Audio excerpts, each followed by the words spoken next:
Now, pull up a chair and let that sweet tea settle, because I have a story to tell you that'll make your blood pressure rise just a hair before we get to the good part. You see, I've lived on this little patch of Kentucky soil for 52 years. I know every stone, every cicada shell, and exactly where the shade of the old white oak hits the porch at 3 o'clock in the afternoon. Everything was peaceful until the for sale sign down the road got a big red, sold sticker slapped across it.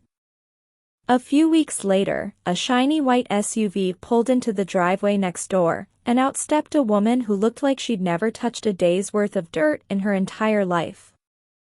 Her name was Evelyn, but she had a way of looking at my heirloom tomato garden like it was a pile of discarded laundry. The trouble started on a Tuesday morning. I was out there in my sun hat, checking the pulse of my early girls, when I saw Evelyn marching toward the edge of my property with a roll of bright orange surveyor's tape and a look of pure entitlement. She didn't say good morning, or how are your hydrangeas? No, she just pointed a manicured finger at my flower bed, the one my late husband, Henry, planted for our 20th anniversary, and said, "This has to go." I just leaned on my garden hoe and gave her that slow blink I usually save for when the grocery clerk forgets to double bag the eggs. I asked her what in the world she was talking about. She pulled out a crisp piece of paper, all covered in lines and stamps, and told me that according to her new digital survey, my garden was sitting a full 4 feet onto her property. She said she was planning on putting in a modern privacy screen and a gravel path, and my overgrown weeds, which were actually prize-winning peonies, mind you, were in her way. Now, I've lived long enough to know that when a person starts talking about property lines and gravel paths before they've even shared a cup of sugar, they aren't looking for a neighbor, they're looking for a conquest. I tried to tell her that the iron stakes had been in the ground since 1974, but she just waved me off, saying technology had come a long way since the Dark Ages. She gave me 48 hours to clear it out, or she'd have a crew come in and do it for me. She turned on her heel and walked away, her little heels clicking on the pavement like a ticking clock. But what Evelyn didn't realize is that an old woman who spent 50 years tending the land knows a lot more about what's hidden beneath it than a computer ever will. Well, I spent that first night tossing and turning, worrying over those peonies, but by the time the sun started peeking through the lace curtains the next morning, Evelyn had found a whole new way to ruffle my feathers.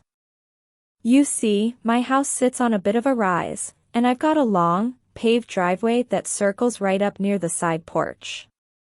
It's wide, sturdy, and kept clean enough to eat off of, mostly because I still get out there with a push broom every Saturday morning. I was sitting there in my rocking chair, nursing my first cup of coffee, when I heard the low rumble of an engine.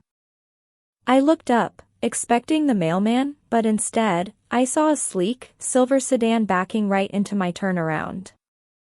A young man hopped out, grabbed a gym bag, and headed straight for Evelyn's front door. He didn't even look toward my porch. 10 minutes later, another car, a little red thing this time, pulled in right behind him, bumper to bumper, blocking me in tighter than a cork in a bottle. I set my coffee down and walked out to the edge of the porch, squinting against the morning glare.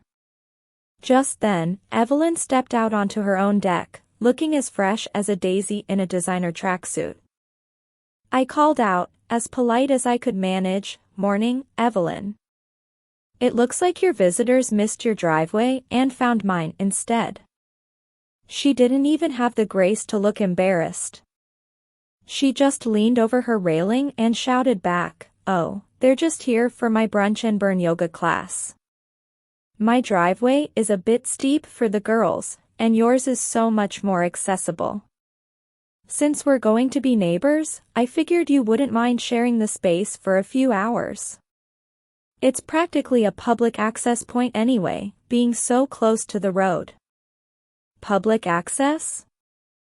I nearly dropped my dentures.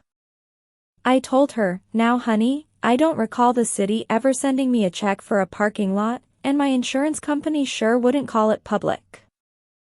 She just gave me one of those tight, thin-lipped smiles, the kind that doesn't reach the eyes, and told me that I should try to be more community-minded. Then she walked back inside and shut her door, leaving those 2 cars sitting right on my property like they owned the deed. I stood there looking at those vehicles, then down at the spot where she wanted to rip up my garden, and I realized Evelyn wasn't just trying to take my land, she was trying to take my peace of mind. But as my daddy used to say, if you give a person an inch, they'll take a mile, and if you give them a driveway, they'll think they're the landlord. I knew then that being nice wasn't going to get those cars moved, and it certainly wasn't going to save my peonies. It was time to stop being neighborly and start being prepared. By the time Friday rolled around, I figured Evelyn might have run out of ways to poke the bear, but I surely did underestimate how much free time a woman with a grudge and a high-speed internet connection can have. I was out on the porch, shells from the lima beans hitting the bottom of my tin bowl with a steady plink plink plink, when I saw a white envelope tucked into my screen door. It wasn't the mailman, it was a hand-delivered notice from the Willow Creek Homeowners Association. Now, you have to understand, our HOA has been a sleepy little affair for 20 years. We mostly just make sure nobody leaves a rusted-out tractor in their front yard for more than a month. But as I unfolded that paper, I saw Evelyn's name printed right at the bottom as the newly appointed compliance chairperson. It seems she'd spent her afternoon doing more than just yoga, she'd gone and lobbied the board for a position of power. The notice was a formal citation for non-traditional decorative statuary. Below that, in bold letters, it said I was being fined $50 a day until I removed my offensive lawn gnomes. I looked out at my front walkway. There they were, the 3 concrete gnomes that have guarded my petunias since the bicentennial. One's holding a fishing pole, one's got a little cracked lantern, and the third one is leaning back on a toadstool, looking like he hasn't got a care in the world. My grandson, Leo, had painted them in bright primary colors back when he was in kindergarten, and sure, the paint was peeling a bit, and maybe the one with the lantern was missing an ear, but they were family. Evelyn must have heard me ruffling that paper, because she stepped out onto her driveway, holding a tablet like a shield. She called out, "I hope you got the memo, Margaret. We're trying to elevate the aesthetic of the neighborhood. Whimsical kitsch is strictly prohibited under the new bylaws I've helped draft. They're a distraction to potential buyers and frankly, they're a bit of an eyesore." I stood up, the lima bean shells spilling off my apron like little green teardrops. I asked her, "Evelyn, do you mean to tell me that after 50 years, these little men have suddenly become a threat to the neighborhood's survival?" She just tapped her screen and said, "Rules are rules. And since they don't conform to the natural earth tone palette we've adopted, they have to go. Or, of course, you can pay the daily fine. It's all about maintaining standards, dear." I looked at those gnomes, then I looked at Evelyn's perfectly manicured, soulless lawn, and I felt a spark in my chest that hadn't been lit in a long, long time. She thought she could use a clipboard to bully me out of my own history.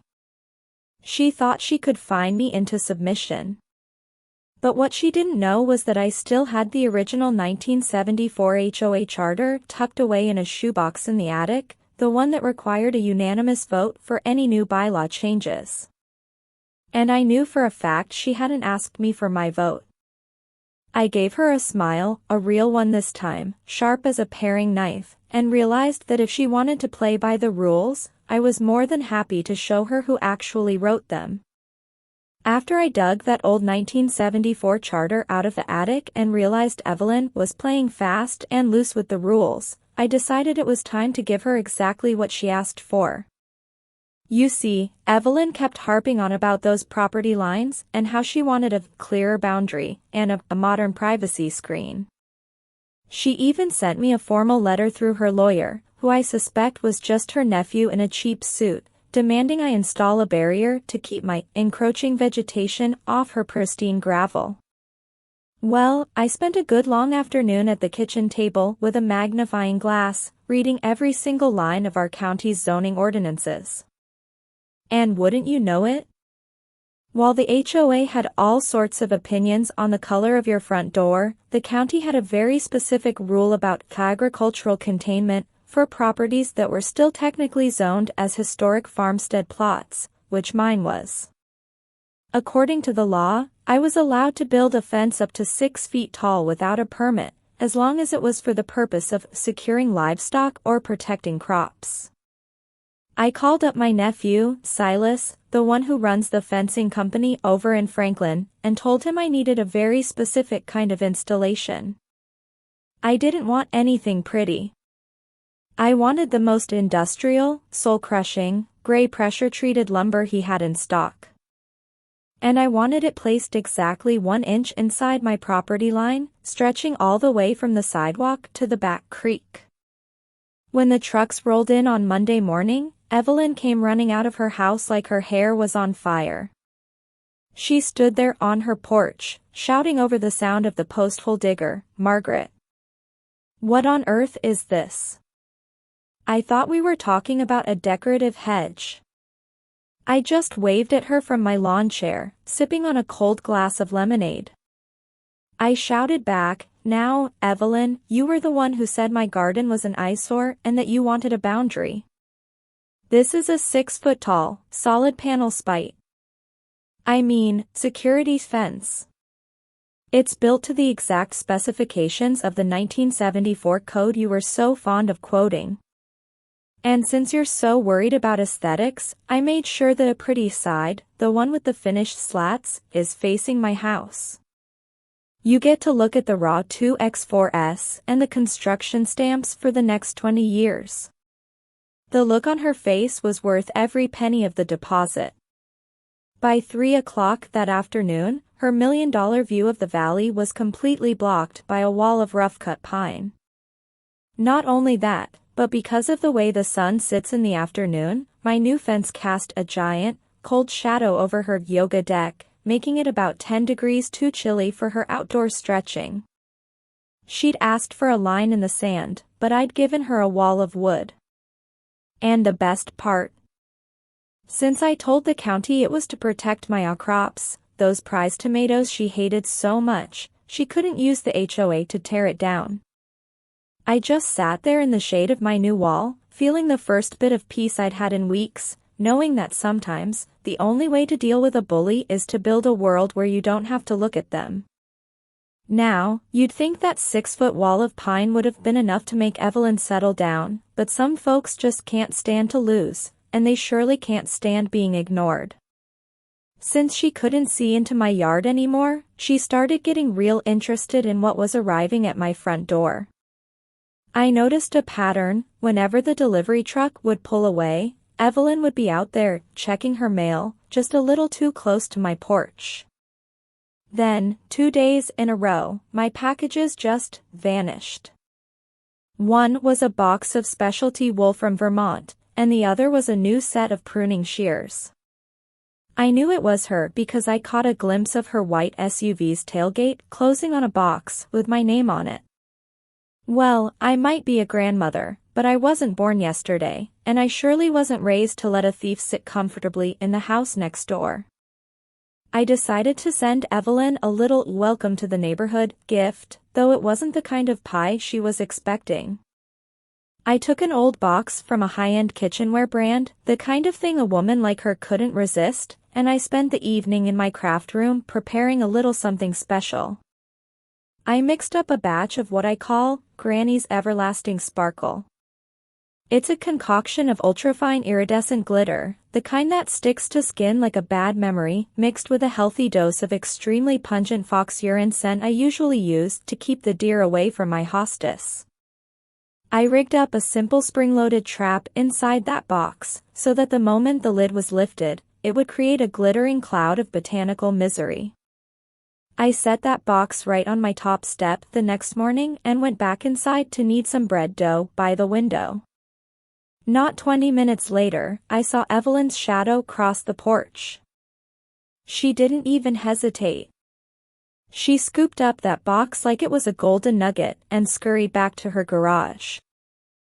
I counted to 10, then I walked out onto my porch and just waited. Suddenly, a scream erupted from her open garage that was high enough to shatter the neighbor's crystal. It was followed by a frantic coughing fit and the sound of someone tripping over a trash can.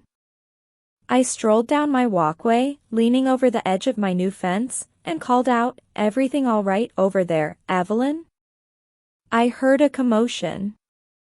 She stumbled out of the garage, and oh, it was a sight for sore eyes. She was covered from her forehead to her expensive yoga leggings in shimmering pink glitter. She looked like a disco ball that had been dragged through a swamp. The smell hit me even from 10 feet away, that thick, musky scent of fox territory. She was clutching her throat, pointing at me, and trying to yell, but every time she opened her mouth, more glitter seemed to fly out. I just clucked my tongue and said, "Oh dear, you must have found my package of organic pest repellent and craft supplies. I was wondering where that went. It's a shame you opened it, though, that scent takes about 3 weeks and a gallon of tomato juice to get off the skin. I hope you weren't planning on hosting any more brunch and burn sessions this week, honey. It's a bit hard to find your zen when you smell like a frightened forest creature." She didn't say a word, she just turned tail and ran into her house, leaving a trail of pink sparkles all over her pristine white driveway. I think we finally reached an understanding about who owns what on this street. I was still finned in little specks of pink glitter on my porch a week later, and every time the wind shifted just right, I'd catch a whiff of that fox scent come in from Evelyn's open windows. It was the first bit of peace and quiet I'd had in a month of Sundays. But you know what they say about the Lord's timing, just when you think you've cleared the weeds out of one patch of your life, a different kind of pest starts crawling over the fence. I was sitting in the parlor, looking through my old recipe cards, when a car I didn't recognize pulled into the drive, right past the spot where Evelyn's friends used to park. Out stepped my second cousin's boy, Daryl. Now, I hadn't seen Daryl since he was 10 years old and got his tongue stuck to a frozen flagpole on a dare, and frankly, the world had been better for it. He walked up my steps with a briefcase and a smile that looked like it had been practiced in a mirror for way too long. He didn't bring flowers, and he didn't ask how my hip was faring after the winter. He just sat himself down on my velvet sofa, uninvited, and started talking about equity and family legacy. He had this map of my property spread out, the one I just fought Evelyn to keep, and he started pointing at the north acreage and the old barn. He told me that since the property values in the county were skyrocketing thanks to folks like Evelyn moving in, it was only fiscally responsible for the family to start dividending things up now. He actually had the gall to say he wanted to lighten my burden by tucking the deed to the backwoods off my hands before I, as he put it, lost the faculty to manage it. I just sat there, real quiet, letting my tea go cold. I asked him, "Daryl, honey, are you telling me you're measuring my casket while I'm still wearing my Sunday best?" He started stammering about generational wealth, and how it wasn't fair for one person to sit on so much untapped potential when he had business debts to settle. He even hinted that if I didn't sign a few papers, he might have to talk to the county about my living conditions, and whether I was still fit to be on my own. I took a long, slow sip of that cold tea. I looked him dead in the eye and told him that the only thing untapped in this house was the door he'd be walking out of in about 30 seconds. I reminded him that this land was held in a private trust, one his granddaddy had no part of, and that if he ever showed his face on my porch again talking about my fair share, I'd show him exactly how a woman who survived 75 winters handles a vulture. I told him he had exactly as much claim to my barn as he did to the moon, and I'd be sure to send a copy of our little chat to his mother, who I knew still had a very heavy hand with a wooden spoon. Daryl packed up his briefcase faster than a cat in a dog pound and scrambled out of there. It seems some people think silver hair means a soft head, but I was just getting warmed up. After Daryl scurried off with his briefcase tucked between his legs, I thought I'd seen the last of the family drama for the season. But life's funny that way. You chase one vulture off the porch, and a peacock decides to land right in the middle of your flower garden. My granddaughter, Sarah, was getting married that June, right out under the big weeping willow. It was supposed to be a small, intimate affair, just the folks who actually loved the girl. But we forgot to account for my sister-in-law, Aunt Sheila. Sheila is the kind of woman who thinks a save the date is a personal challenge. Even though she wasn't on the list, mostly because she spent the last decade telling everyone Sarah was aiming too low with her fiancé, she showed up anyway. And she didn't just show up, she arrived in a gown that was so close to bridal white, you would have thought she was planning on standing at the altar herself. I was in the kitchen, putting the finishing touches on the deviled eggs, when I heard a voice like a rusted gate hinge echoing through the yard.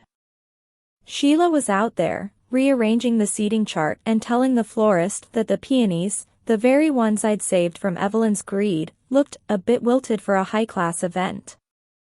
She started cornering the guests, explaining how she'd actually wanted to host the wedding at her country club, but that some people preferred a backyard circus.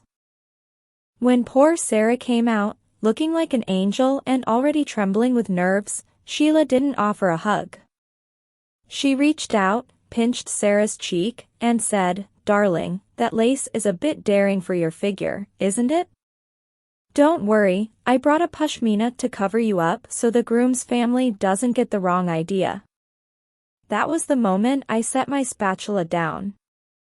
I walked out there, smoothed my apron, and caught Sheila just as she was trying to tell the DJ to swap the bridal processional for something more classical. I put my hand on her arm, firm enough to let her know the iron was still in the glove, and I whispered, "Sheila, honey, you look absolutely radiant. It's such a shame you're at the wrong party."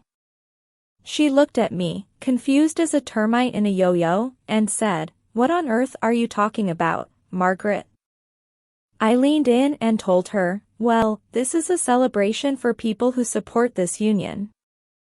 Since I recall you telling the whole bridge club that this marriage wouldn't last through the first frost, I assumed you were just stopping by to drop off a gift and head out to your own dinner reservations. In fact, I've already had your car pulled around to the front of the drive so you wouldn't have to walk so far in those heels." She started to huff and puff about family respect, but I just smiled and signaled my nephew Silas, the one who built the spite fence. He's a big boy, and he was more than happy to escort his favorite aunt to her vehicle. I told her that if she stayed, she'd be sitting at the very back table, right behind the speakers, and I'd personally make sure her plate was nothing but the crusts of the sandwiches. She saw I wasn't blinking, and for once in her life, Sheila realized that in this backyard, I was the judge, the jury, and the one who controlled the guest list. She left in a cloud of perfume and indignation, and we finally got that sweet girl down the aisle in peace. Now, you'd think after Sheila got escorted out of the wedding like a runaway heifer, she'd have the sense to stay under whatever rock she crawled out from. But Sheila's got a hide like a snapping turtle and a memory that only works when there's a $sign attached to it. About 3 days after the honeymooners had set off for the coast, I was out on the porch, enjoying the quiet and sorting through the leftover ribbons, when Sheila's Cadillac came crawling back up the drive. She didn't even wait to get all the way out of the car before she started hollering. She marched up my steps, waving a crumpled-up department store circular like it was a legal summons. She told me that since she had been unceremoniously ousted from the festivities, she decided she wanted a full refund for the wedding gift she'd intended to give Sarah. She claimed she'd picked out a high-end, silver-plated espresso machine, the kind that costs more than my first car, and since she couldn't present it properly, she wanted me to give her the cash equivalent right then and there. I just sat there, rocking slow and steady, watching a barn swallow dip and dive. I asked her, Sheila, that's a mighty generous thought. Where is this machine now? I didn't see a box in your hands when you arrived at the wedding, nor when you left. She didn't skip a beat. She told me she'd left it in the trunk of her car because she didn't want it to get dusted by my backyard dirt, but once she got home, she realized she'd lost the receipt, and the store wouldn't take it back. She had the nerve to say that as the grandmother of the bride, it was my responsibility to make things right for her financial loss. I let out a long, slow sigh. I knew for a fact Sheila hadn't been inside a department store in 6 months, her bank account was as dry as a bone in a desert, and everybody in the family knew she'd been borrowing from her bridge partners just to keep the lights on. I stood up, walked over to the gift table I'd moved inside the foyer, and picked up the guest book. I flipped through the pages right in front of her. I said, Sheila, honey, I've got the list right here. Every card, every toaster, and every hand-knitted dishcloth is accounted for. And strangely enough, your name isn't next to a single entry. Not even at the best wishes card. She started turning a shade of purple that matched her polyester pantsuit. She screamed that she'd left it on the edge of the table and someone must have stolen it. But I just leaned in close, so close she could smell the peppermint on my breath. I told her, now, Sheila, I've got security cameras tucked under these eaves. My grandson Silas put him in right after that business with the glitter bomb. If I go back and look at that footage, am I going to see you carrying a heavy espresso machine, or am I going to see you sneaking 3 bottles of the good champagne into your oversized handbag before you were asked to leave? The silence that followed was so thick you could have cut it with a butter knife. Her eyes went wide, and her jaw worked back and forth like she was chewing on a tough piece of gristle. She didn't say another word about refunds or silver plating. She just turned around, climbed back into that Cadillac, and peeled out so fast she kicked up enough gravel to chip my new paint job.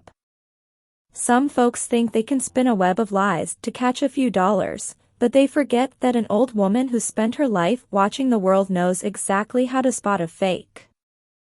After Sheila went tearing out of my driveway like a cat with its tail on fire, I figured the family would have a little bit of sense for at least a month.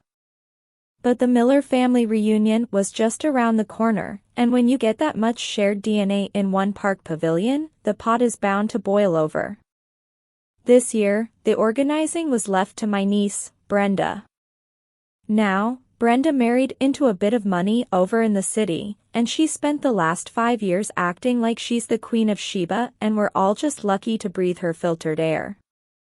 She'd booked the fancy lakeside pavilion, the one with the stone fireplace and the embroidered tablecloths, and she'd made it real clear she wanted an elevated experience. I arrived early with my potato salad, the kind with the mustard and the extra dill, only to find Brenda standing at the entrance like a bouncer at a nightclub. She was wearing a white linen suit in 80-degree heat and holding a clipboard, looking over everyone who walked up like they were carrying the plague. The trouble started when my cousin Mary's branch of the family pulled up. Now, Mary's kids have had a rough go of it lately. Her boy Caleb lost his job at the mill, and they arrived in a beat-up old truck, carrying mismatched Tupperware and wearing their everyday Sunday best. Before they could even get to the stairs, Brenda stepped out, blocking the way with a hand on her hip. I heard her clear as a bell. She told Mary, "Oh, honey, I think there's been a misunderstanding. This section of the park is reserved for the executive committee, contributors of the reunion. We have a secondary site, the one with the rusted picnic tables down by the swamp, for the folks who couldn't meet the per-head donation requirement. I just think everyone will be more comfortable around their own peer group." The look on Mary's face broke my heart. She started to turn back toward the truck, but I set my potato salad down on the nearest table with a thud that echoed.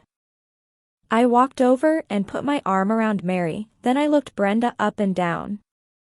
I asked her, "Brenda, dear, did I misplace my hearing aid, or did I just hear you try to segregate a family reunion based on a bank statement?" Brenda huffed, adjusting her pearls. She said, "Margaret, I'm just trying to maintain a certain standard. The catering is very expensive, and some people's presence might dampen the atmosphere for the investors I invited." I just chuckled, though there wasn't a bit of humor in it. I told her, "Well, isn't that interesting? Because I'm the one who's been paying the taxes on the family trust that owns this very pavilion for the last 30 years. And if memory serves, the executive committee is just a fancy name you gave to your bridge club. If you want to talk about standards, let's talk about the one where we don't turn our backs on kin. Now, you can either step aside and help Caleb carry that cooler in, or you can take your clipboard and your investors and go find a country club that'll tolerate that kind of talk. But in this family, the only thing that gets you a seat at the table is the name you were born with, not the car you drove in." Brenda looked like she'd swallowed a lemon, but she stepped back. We ate that potato salad together, and I made sure Mary's boys got the biggest slices of cake. After that business at the reunion, things stayed quiet for a spell, long enough for the dust to settle on Brenda's ego and for the summer heat to turn into a crisp October breeze. But then came the day we all had to gather in Mr. Henderson's law office for the reading of my sister Martha's will. Now, Martha was a hoot. She had a heart of gold but a mind like a steel trap, and she'd spent 40 years watching our cousin Daryl pull the same nonsense he tried on my porch. Daryl walked into that wood-paneled office looking like he'd already won the lottery. He was wearing a suit that cost more than my first tractor and was busy whispering into his phone about liquidating assets and beachfront condos. He didn't even look at the rest of us, he just sat in the front row, tapping his foot like he was waiting for a bus to take him to Easy Street. He truly believed that as the only successful male heir, Martha was going to leave him the keys to the family estate and the secret recipe for her legendary shortbread. Mr. Henderson cleared his throat, adjusted his spectacles, and started reading. There were a few small bequests, a tea set here, a hand-stitched quilt there, but then he got to the meat of it. He read, "To my nephew, Daryl, I leave the entirety of my investment portfolio and the title to the lakeside cottage." Daryl actually let out a little whoop and started to stand up. But Mr. Henderson held up a hand and continued, "Provided that he adheres to the 90-day integrity clause." Daryl froze halfway out of his chair. "The what?" he stammered. Mr. Henderson looked him dead in the eye and read from the document. Martha stipulated that for 90 days following her passing, the primary heir must remain in good standing with the family council. Specifically, they must not attempt to coerce, threaten, or legally harass any living relative over property lines, inheritances, or historical deeds. Any attempt to hasten a claim or bully a family member into a land transfer would immediately void the inheritance, reverting the entire estate to the Willow Creek Children's Hospital. Well, you could have heard a pin drop. Daryl turned a color I can only describe as a spoiled milk. I just sat there, smoothing out the wrinkles in my skirt, remembering that afternoon on my porch when Daryl tried to tell me I was losing my faculties, while he tried to snatch my backwoods. I looked over at him and said, "Oh, Daryl honey, it's a real shame you couldn't keep your hands in your own pockets for just 3 months. You see, Martha was watching through the window that day you came to visit me with your briefcase and your threats. She called me 10 minutes after you peeled out of my driveway, laughing so hard she nearly choked on her lozenge. She told me right then that she'd found the perfect way to make sure her money only went to folks who actually knew the value of a family bond." Daryl tried to argue, he tried to bluster, and he even threatened to sue. But Mr. Henderson just tapped the date on my formal complaint and the security footage I'd sent to Martha's lawyer months ago. By trying to steal from me before Martha was even gone, Daryl had broken the 90-day rule before the clock even started. He walked out of that office with nothing but the suit on his back and a very expensive bill for his own lawyer. I reckon Martha's up there right now, having a good chuckle and passing the shortbread. After seeing Daryl walk out of that law office with nothing but his pride in a sling, I felt like I needed a bit of a change of scenery. So, I decided to head down to my little boutique in town, the Silver Needle. Now, most folks just see me as the old woman who sits in the back window knitting sweaters, but I've owned that building and the business since before the town put in its first stoplight. I like to keep a hand in things, mostly because I enjoy the company of the young girls I hire to run the register. I was in the back storage room, wearing my old work smock and sorting through a fresh shipment of alpaca wool, when I heard the front bell chime like it was being attacked. Then came a voice that sounded like a bag of gravel in a blender. It was a woman I'd seen around town once or twice, always looking like she was smelling something sour. She was holding up a hand-knit cardigan Sarah had finished last week, and she was shaking it at my poor clerk, a sweet girl named Lily who's barely 19. This woman was shouting about a snag she'd found near the hem, a snag I'm fairly certain she'd made herself with her own jagged fingernail. She was demanding a 75% discount, claiming the garment was damaged goods, and that Lily was incompetent for even putting it on the floor. When Lily softly explained that we could mend it for free but couldn't slash the price, the woman slammed her purse onto the glass counter. She screamed, "I don't talk to minimum wage help. Get me the manager right now before I have this pathetic little shack shut down for consumer fraud." I stepped out from behind the curtain, still pulling a stray piece of wool off my sleeve. I walked up behind the counter, gave Lily a pat on the shoulder, and looked at the woman. I said, "Well now, it sounds like there's a whole lot of excitement over one little loop of yarn. How can I help you, honey?" She sneered at me, looking at my smock like I was something she'd found on the bottom of her shoe. She said, "I told the girl to get the manager. I assume you're the cleaning lady? Go find someone with an ounce of authority before I lose my temper." I just leaned my elbows on that glass counter and gave her a slow, sweet smile. I said, "Well, you're in luck. I do the cleaning, I do the taxes, I pay the light bill, and I own the deed to the dirt this shack is sitting on.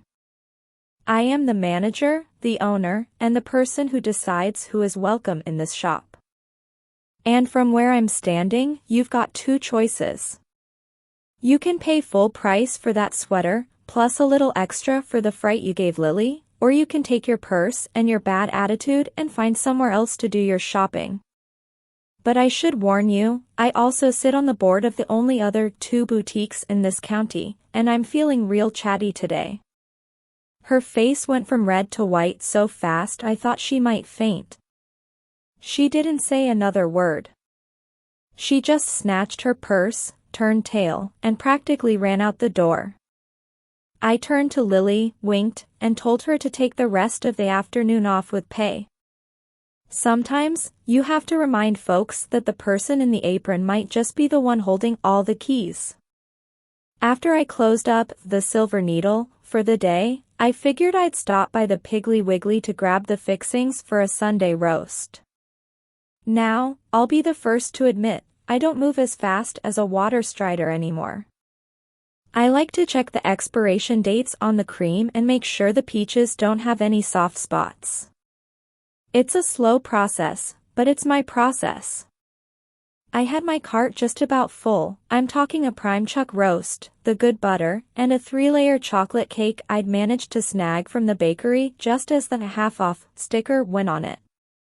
I'd spent 45 minutes carefully navigating those aisles, and I was just about to head to the registers when I felt a sharp tug on the handle of my cart. I looked up, and there was a woman who looked like she was in a race with a clock that was winning. She had big sunglasses perched on her head and a phone tucked between her ear and her shoulder. Without so much as a "pardon me," she started trying to pull my cart away from me. I held on tight, and I said, "Excuse me, honey, I think you've got the wrong basket." She didn't even look at me. She just huffed into her phone. "Hold on, some old biddy is blocking the aisle." Then she turned to me and said, "Look, I'm in a desperate rush, and you've clearly got everything I need for my dinner party tonight. You're just wandering around anyway.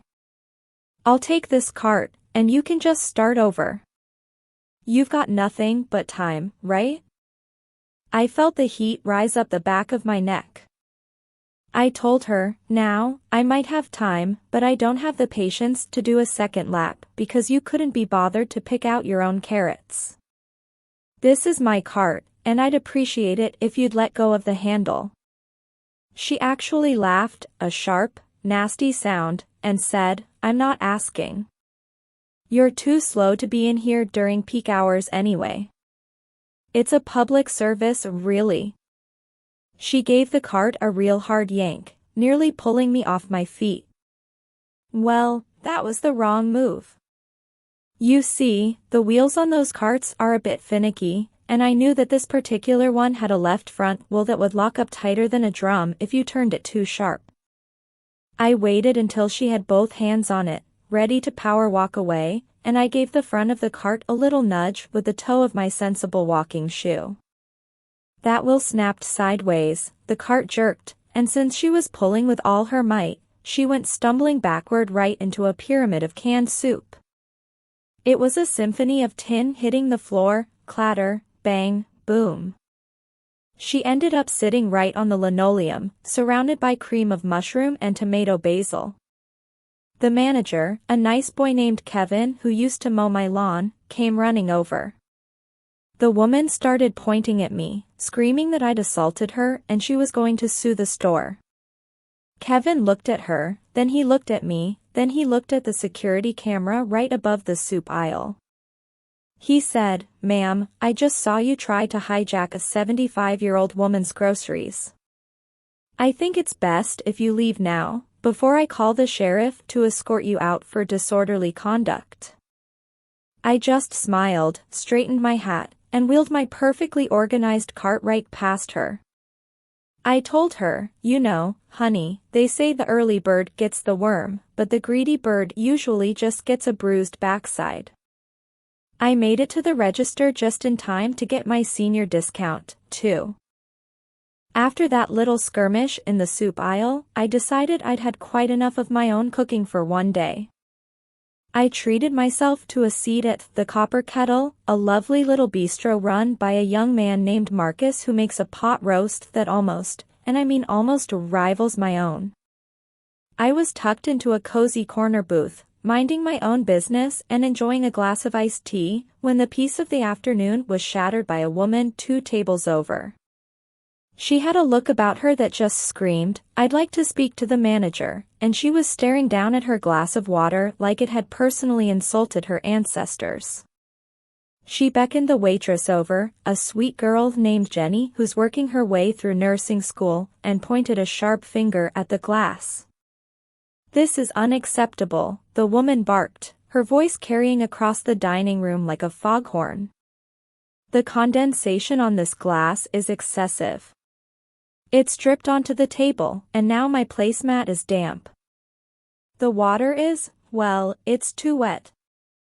It's making a mess of my experience.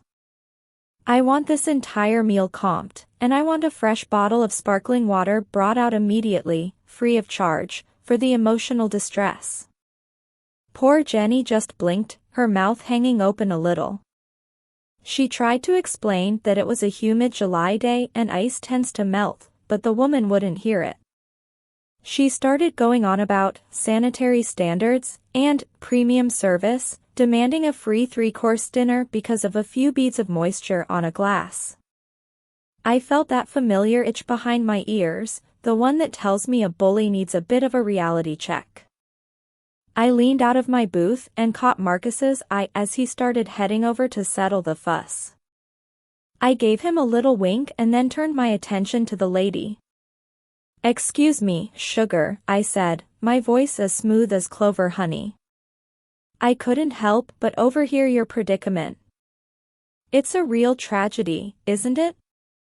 Water being wet and all. Next thing you know, the sun's gonna be too bright and the air's gonna have the audacity to be breathable." She turned her glare toward me, but I didn't flinch. I just took a long, slow sip of my own and wet water and continued. "You know, Marcus here runs a fine establishment, but I don't think even he can change the laws of physics just to suit your handbag. If you're looking for a meal that doesn't involve the natural properties of H2O, you might be better off at the dry cleaners down the street. Though I suspect you'd find the hangers too pointy." The woman turned beet red, looking back and forth between me and Marcus. Marcus, bless his heart, didn't miss a beat. He folded his arms and said, "Ma'am, the lady is right. We don't charge for the physics, but we do charge for the food. If the water is too much of a challenge for you, I'd be happy to bring you your check for the appetizer and show you to the door." She realized pretty quick that she wasn't getting a free steak tonight. She threw a $10 bill on the table, which didn't even cover her salad, and stomped out, nearly tripping on the rug. I just looked at Jenny, handed her a little extra for her trouble, and told her to keep the water coming. "I like it wet, honey," I told her. "It's much easier to swallow that way." I declare, after all that fuss at the restaurant, I was looking forward to a little peace and quiet on my flight to visit my sister out west. I treated myself to a first-class ticket using the miles I'd saved up over 5 years of grocery shopping, and I was just settling into my big, plush seat with a knitting project when the boarding process took a turn for the sour. I heard her before I saw her, a woman marching down the aisle with a boy in tow who stood a good head taller than her and looked like he played middle linebacker for the local high school.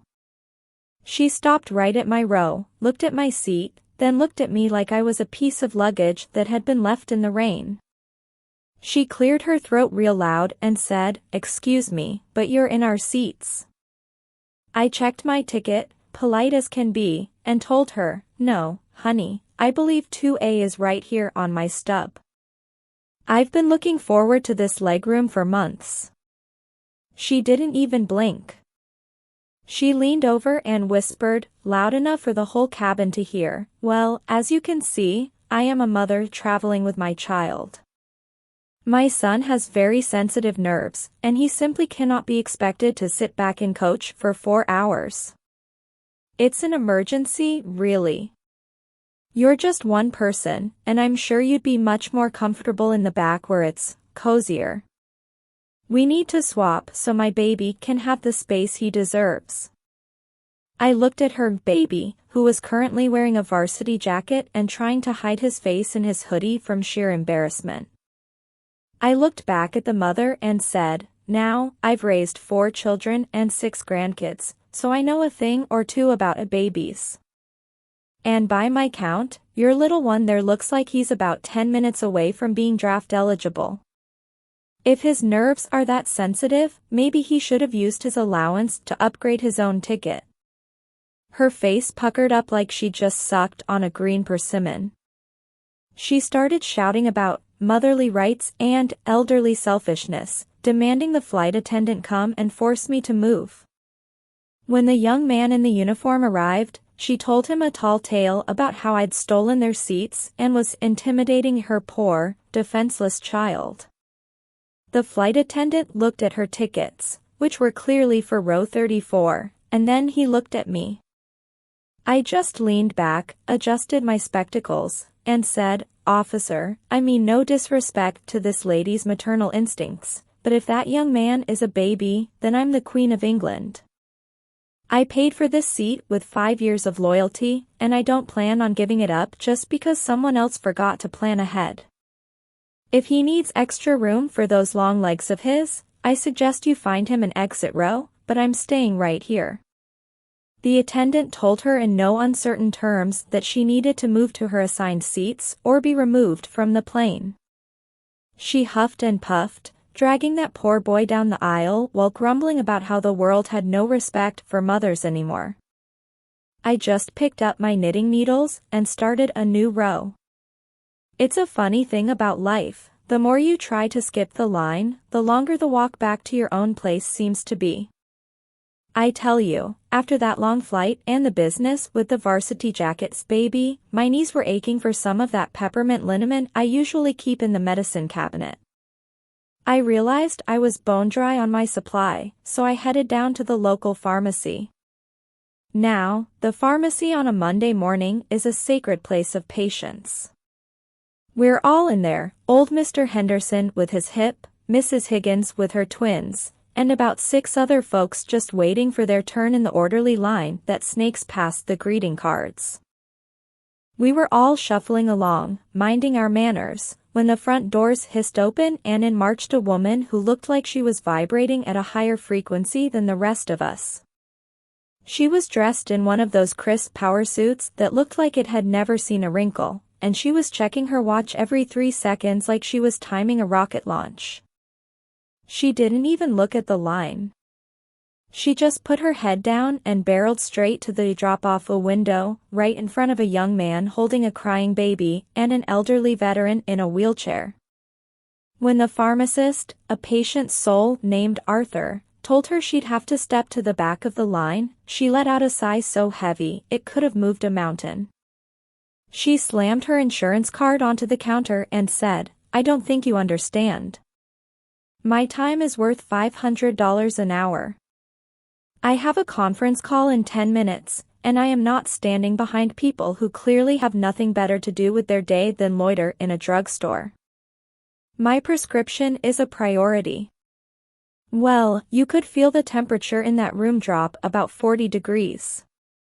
The young man with the baby looked exhausted, and the veteran just sighed. I decided it was time to speak up for the quiet ones. I leaned forward, resting my hands on my cane, and said, "Excuse me, sugar, but I think you've got your math a little twisted. You see, Mr. Thompson there served 3 tours so you'd have the freedom to stand in this line, and that young mother hasn't slept in 3 days. By my reckoning, their time is priceless, while yours just sounds expensive." She turned on me, her eyes flashing, and said, "Stay out of this, old woman. This is a matter of efficiency. The world doesn't stop because you want to move at a snail's pace." But I wasn't the only one who'd had enough. Mrs. Higgins spoke up from the back, "She's right, honey. We're all waiting." Then a man in a construction vest chimed in, "Back of the line, lady. We all got jobs." It was like a wave of common sense just crashed over her. Arthur the pharmacist just pushed her card back across the counter and said, "Ma'am, I serve the people in the order they arrive. If your time is that valuable, I suggest you use some of it to walk to the end of the queue." She looked around, realizing for the first time that she wasn't the main character in everyone else's story. She snatched up her card, her face turning a shade of red that would have shamed a beet, and stomped out those sliding doors without her medicine. I just nodded to Mr. Thompson and told him, "It's a funny thing about souls, honey, some people think they can trade theirs for a faster clock, but they end up losing both in the end." I finally got my liniment, and I think I walked out a little taller just knowing that the slow of folks still know how to stand together. I tell you, I never thought I'd spend a perfectly good Tuesday morning in a courthouse, but when Evelyn, my glitter-covered neighbor, decided to sue me for intentional infliction of emotional distress and the cost of detailing her SUV, I figured I owed it to the ancestors to show up. She'd decided to represent herself, which is usually a sign that a person has more ego than they do common sense. I sat there on the wooden bench, my hands folded over my purse, while Evelyn stood behind her table looking like she was auditioning for a TV legal drama. She had 3 different binders, a stack of glossy photos of pink sparkles, and a temperament that was shorter than a blade of freshly mowed grass.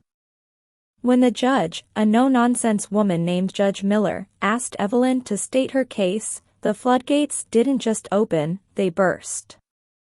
Evelyn started pacing back and forth, waving a finger at me like I was a criminal mastermind. She told the judge that I was a menace to the modern aesthetic and that my booby-trapped package had ruined her reputation at the local country club because she couldn't get the fox scent out of her hair for a week. She went on a 20-minute rant about the 1974 HOA charter, her right to my driveway, and how my 6-foot fence was a psychological barrier designed to crush her spirit. Judge Miller just leaned on her hand, watching Evelyn like a scientist watching a bug in a jar. Finally, the judge interrupted and asked, "Ms. Evelyn, did you or did you not remove a package from the defendant's porch that was clearly addressed to her?" Evelyn huffed and said, "Well, technically, yes, but I was reclaiming it as a service to the neighborhood. It was an eyesore." The judge then asked, "And regarding the driveway, do you have a deed that shows common usage rights?" Evelyn started stammering about community spirit and unspoken agreements among peers. She actually told the judge that because her house was more expensive, her needs should carry more weight in the eyes of the law. I didn't have to say much of anything. When it was my turn, I just handed the judge a copy of my property deed, the 1974 bylaws she tried to ignore, and a clear photo of the shipping label on that glitter bomb box. I said, "Your Honor, I'm just an old woman trying to grow my tomatoes in peace. I didn't ask her to come onto my porch, and I certainly didn't ask her to take a gift that wasn't meant for her. As for the fence, I believe the county code calls it agricultural protection, and judging by the way my neighbor's been acting, I'd say my crops needed all the protection they could get." The judge didn't even go back to her chambers to think on it. She banged that gavel so hard it made Evelyn jump out of her designer shoes. Not only did she dismiss the case, but she ordered Evelyn to pay me for my lost time and the cost of the stolen craft supplies. She told Evelyn that entitlement is not a legal defense, and suggested she spend her weekend reading up on the definition of a theft. I walked out of that courtroom and gave Evelyn a little wave. I told her, "You know, honey, they say a person who represents themselves has a fool for a client, but in your case, I think the fool was the one who thought a clipboard was a match for a deed." I went home and had a nice piece of cobbler, feeling like the world was finally tilted back onto its proper axis. Now, you'd think that losing in small claims court would have been the cold bucket of water that finally woke Evelyn up, but some folks are like a stubborn old mule. The more you pull them toward sense, the harder they dig their heels into the mud. After the judge handed down that ruling, Evelyn went quiet for about 3 days. It was a beautiful, eerie kind of quiet, like the air right before a tornado touches down in a cornfield. On Saturday evening, I was out back by my shed, getting my old rototiller ready for the fall planting. It's a noisy, smoky beast of a machine, I'll grant you that, but it's been helping me turn this earth since Jimmy Carter was in the White House. I was just about to pull the cord when I saw blue and red lights reflecting off the side of my spite fence. I walked around to the front, wiping my hands on an oily rag, to find 2 of the county's finest standing in my driveway, with Evelyn hovering behind them like a ghost in a tracksuit. She was pointing at me, her voice shaking with a mix of triumph and nerves. She told the officers, "There she is. She's operating heavy machinery without a permit, she's violating the noise ordinance, and I have reason to believe she's storing hazardous chemical waste in that shack." She looked at the younger officer and added, "I want her cited, and I want that shed condemned immediately. It's a public safety hazard." Now, one of those officers was a boy named Deputy Miller. I used to bake his birthday cakes when he was in the Cub Scouts. He looked at Evelyn, then he looked at me, and he let out a sigh that seemed to come from his boots. He walked over and said, "Ms. Margaret, I'm sorry to bother you. We got a call about an illegal industrial operation and environmental endangerment. Care to show me this hazardous waste?" I just chuckled and led them back to the shed. I opened the doors to show them 3 bags of organic steer manure, a gallon of neem oil, and my old red gas can for the mower. I told them, "Well, Deputy, if tomato fertilizer is a crime, you better take me down to the station right now. And as for the noise, it's 4 o'clock in the afternoon on a Saturday. Unless the county changed the rules while I was napping, a woman's still allowed to till her own garden." The deputy turned back to Evelyn, and his face was as stern as a schoolmaster's. He told her, "Ma'am, this is the 4th time you've called us out to this address this month. The first time was for a suspicious person, who turned out to be the meter reader. The second was for animal cruelty, because Miss Margaret's cat looked bored. Now you're out here wasting our time with manure and a rototiller." He pulled out his ticket book, but he didn't point it at me. He looked Evelyn dead in the eye and said, "I'm citing you for misuse of the 911 system and filing a false police report. Our department isn't your personal neighborhood concierge, and we aren't here to help you settle a grudge because you lost a court case." Evelyn's jaw dropped so low I thought it might hit her sneakers. She started to argue, but the other officer stepped forward and told her if she said one more word, he'd be happy to give her a tour of the back seat of the cruiser. She went scurrying into her house, and for the first time in months, she didn't even look back. I offered the boys some lemonade, but they had to get back to real work. I just stood there in the twilight, listening to the crickets, and realized that when you try to use the law as a hammer, you shouldn't be surprised when it hits you right on the thumb. I tell you, the modern world is a funny place. Back in my day, if you made a fool of yourself, the only people who knew about it were the folks standing on the sidewalk and maybe the ladies at the Sunday social the following week. But nowadays, everyone's got a little camera in their pocket, and the whole world is watching like they're sitting in the front row of a theater. After that business with the police and the rototiller, it turns out one of the neighborhood kids, little Tommy from 2 houses down, had been recording the whole spectacle from his bedroom window. He'd caught it all, Evelyn screaming about hazardous waste, her face turning that peculiar shade of magenta when the deputy pulled out the ticket book, and her frantic scramble back into her house. He put it on the TikTok, and by Monday morning, that video had more views than the county fair. I was sitting on my porch, enjoying the morning sun, when I saw Evelyn come out to get her newspaper. Usually, she walked with a gait that said she owned the asphalt, but today, she looked like she was trying to hide under her own skin.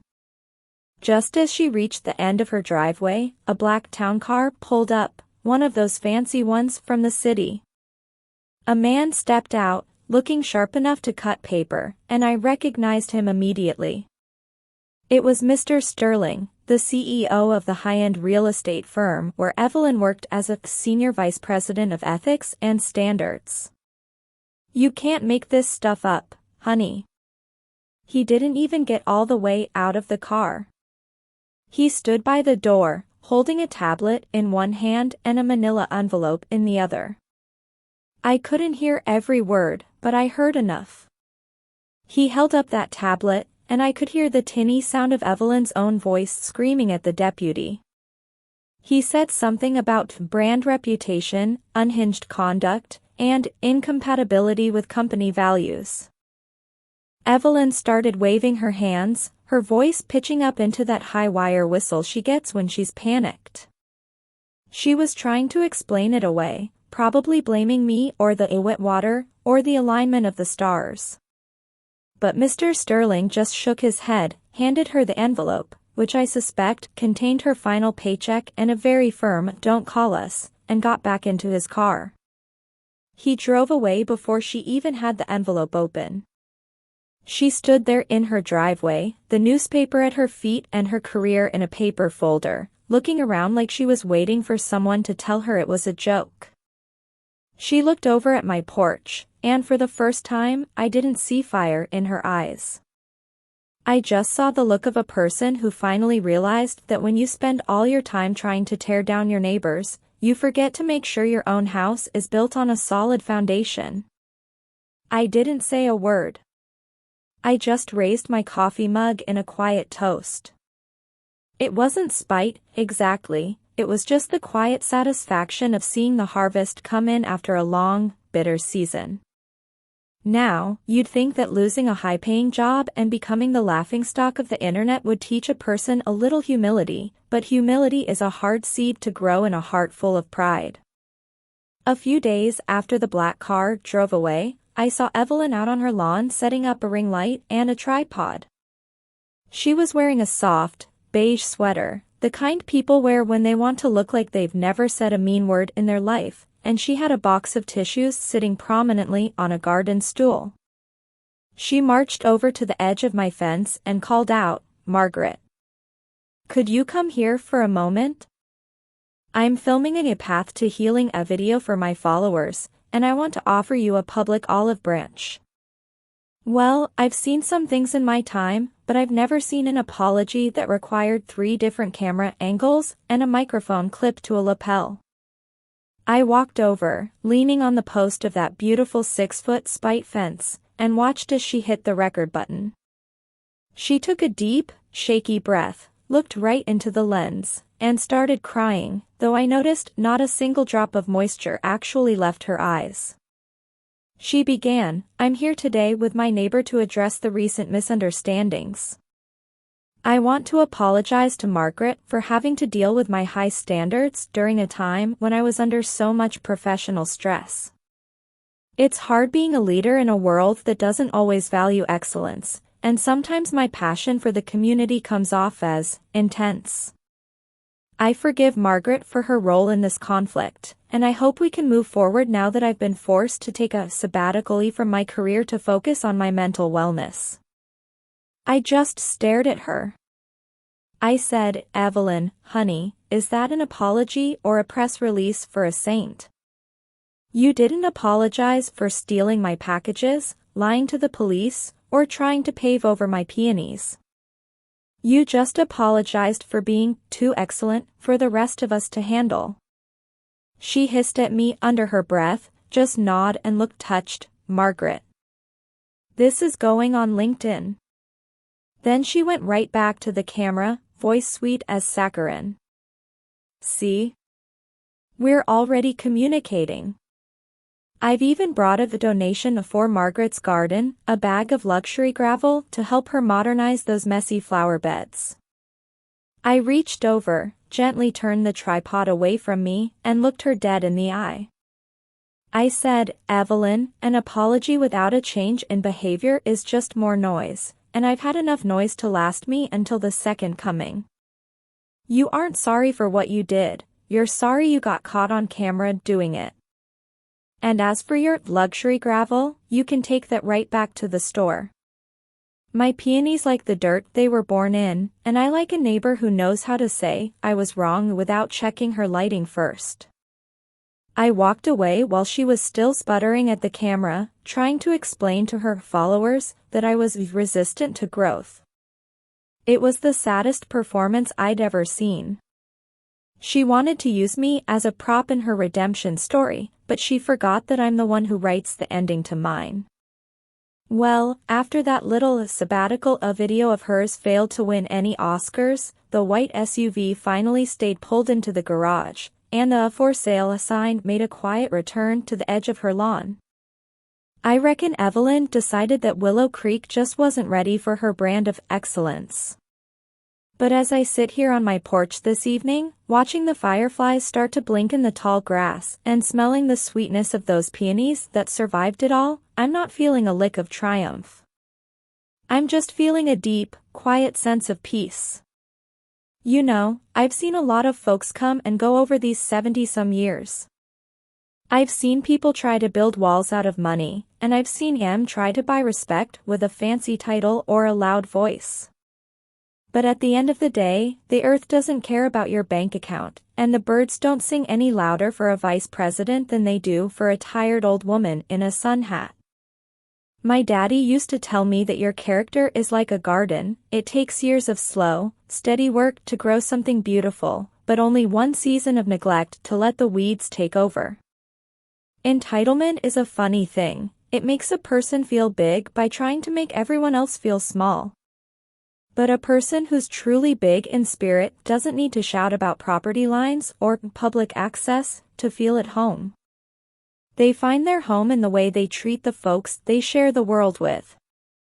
I look at that 6-foot fence of mine, and while it served its purpose, I'm thinking maybe next spring I'll have Silas come over and take it down. Not because the boundaries don't matter, but because I'd rather be the kind of neighbor who can see the sunset without a wall in the way. I've learned that you can't force someone to be kind, and you certainly can't shame him into having a soul. All you can do is stand your ground, keep your heart soft but your backbone straight, and let the truth do the heavy lifting. Kindness always wins in the end, honey, not because it's louder, but because it's the only thing that lasts after the SUVs are gone and the cameras are turned off. It's the hand that helps a neighbor, the voice that stands up for the quiet ones, and the patience to let the wet water just be water. So, if you're facing a Karen of your own today, just remember, you don't have to sink to their level to win the fight. Just tend your own garden, keep your tea cold and your head high, and remember that an old woman in Kentucky is rooting for you. Now, I think I've talked your ear off long enough. I'm gonna go inside and have one more slice of that chocolate cake before the moon gets too high. You take care of yourself, you hear? And don't you let anyone ever tell you that being too slow means you aren't exactly where you're supposed to be.